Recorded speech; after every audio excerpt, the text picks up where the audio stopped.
Эти кадры сняла камера, установленная в салоне трамвая. Мужчина выходит на рельсы и бросает камень в лобовое стекло. Позже выяснится, инцидент произошел на Минской. Мужчина оказался безбилетным пассажиром. Об этом рассказал водитель.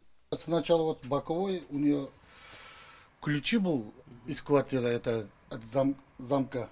Сначала это бок был, 2-3 раза ударил, ничего не получилось.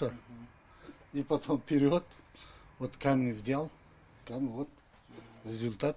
Дильмурод Ишмирзаев рассказывает, все началось с нежелания платить. Трамвай оборудован бескондукторной системой, где число оплаченных проездов видно на экране терминала. По словам водителя, перед инцидентом пассажиров было больше, чем купленных билетов. Смотрю, салон битком, никто не платит. И один пассажир подошел, говорит, едем, оплачивали. А какой разница, туда-сюда сразу грубо и поматериться начал. Сегодня уже в трамвайном депо видно, какими последствиями обернулась внезапная вспышка гнева. Лобовое стекло полностью под замену.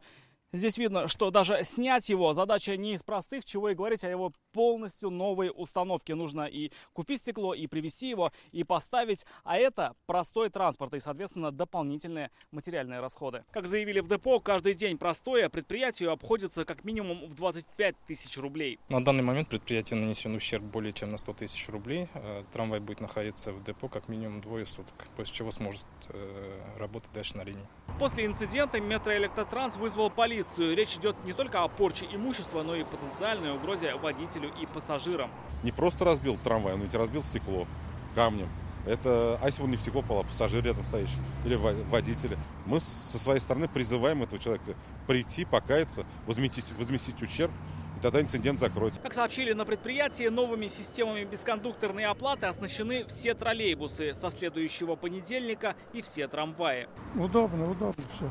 С деньгами не возишься. Водители отмечают, с внедрением бескондукторной оплаты проезда зайцев стало значительно больше. И с этим, говорят транспортники, нужно бороться. Удачные примеры есть у соседей. В нашем регионе, то есть в другом, откуда я приехал, наша местная власть приняла законы на местном уровне и начали штрафовать пассажиров. И каждую неделю мы там в Ульяновске ловим 400-500 пассажиров.